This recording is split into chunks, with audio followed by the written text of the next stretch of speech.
Okay, who in this room likes the environment? I do. I love the environment. That's perfect because the topic of my TED Talk tonight is about environmental protection. Ever since I was little, I've always been interested in the environment and what it does for us. A big part of what's intrigued me so much and what's helped guide me through my journey of exploring the natural environment and its wonders has been my great grandfather who fought in the 10th Mountain Division in World War II. And after his time fighting, he was able to help set up the Grand Teton National Park in Wyoming because of his background in the 10th Mountain Division. Now, for those of you out there who don't know, the Grand Teton National Park is one of the most beautiful places in the US, and it is full of lots of amazing diverse species of animals and plants. It is also one of the places in the United States that is protected by the National Park Service, whose sole job is to make sure the parks are safe and healthy. But we'll come back to them later. Our environment has taken a drastic turn for the worse over time. What the world started with is completely different from what we have nowadays.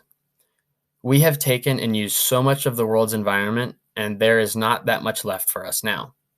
Recent studies have found that only 5% of the Earth's land surface is left unaffected by humans, which you can see here. Only 5% of the land that we haven't used, just think about that.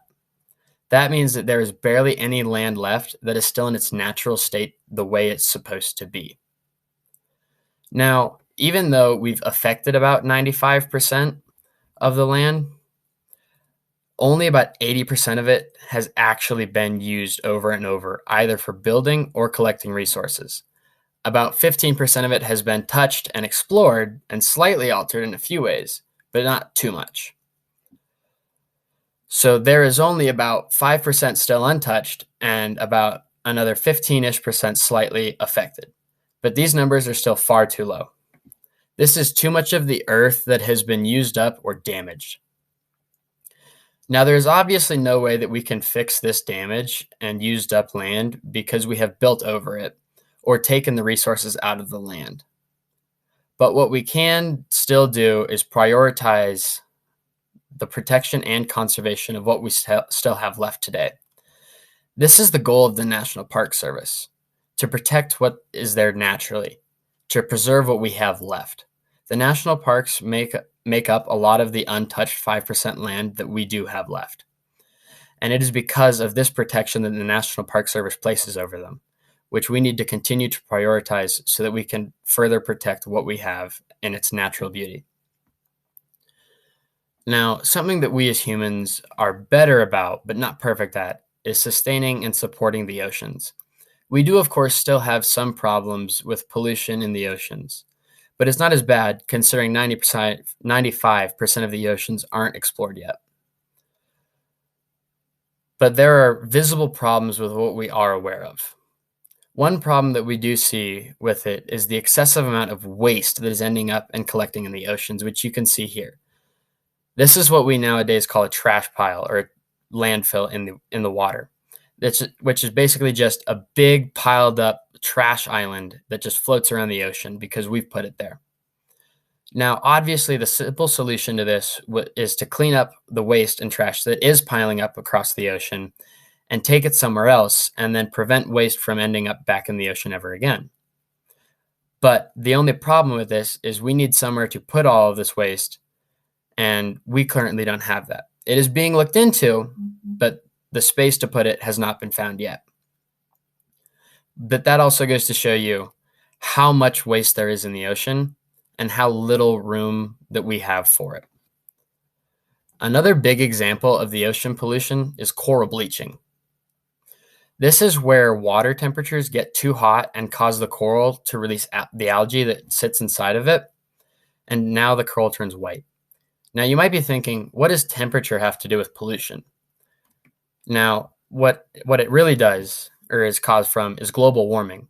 Global warming is what causes this mass temperature increase that forces the coral to release these algae. And all of you know that global warming is a big issue, and there's a lot of contributing factors, gases, and a bunch of different other pollutants. And this is tearing down the ozone layer, which is causing the Earth to heat up, and the polar ice caps are melting, and also, as you can see here, the coral bleaching is happening around the world. But I don't want to get too far into global warming. And one final example I have of ocean damage is oil spills. Oil spills are where large amounts of oil are spilled into the ocean, killing off tons of fish and sea creatures. Oil spills are also super difficult to clean up because of the thick, heavy oil that's sitting on top of the water. We can't just pull it out.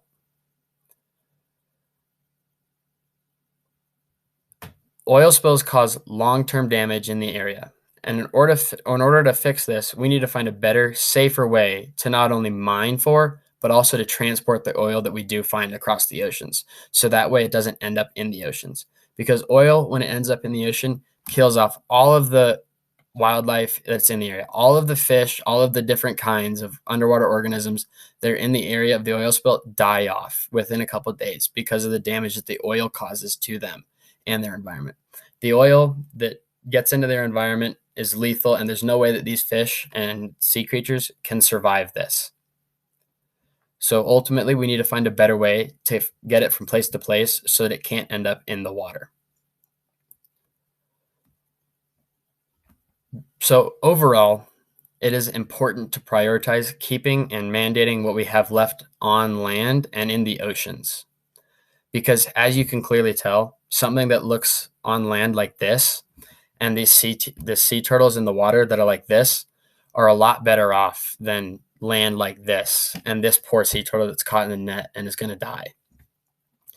So we as people need to do a much better job of prioritizing keeping the earth healthy, and the earth being on land and in water, because on land we don't have much room left, and we need to keep what we have healthy and safe.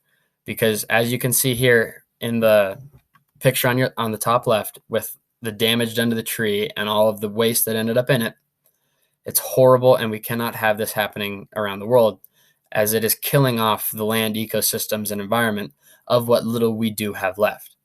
And in the ocean, because it's killing off this poor sea creatures that can't defend themselves when we put so much of this waste and difficult stuff for them to deal with in the water. Thank you, guys.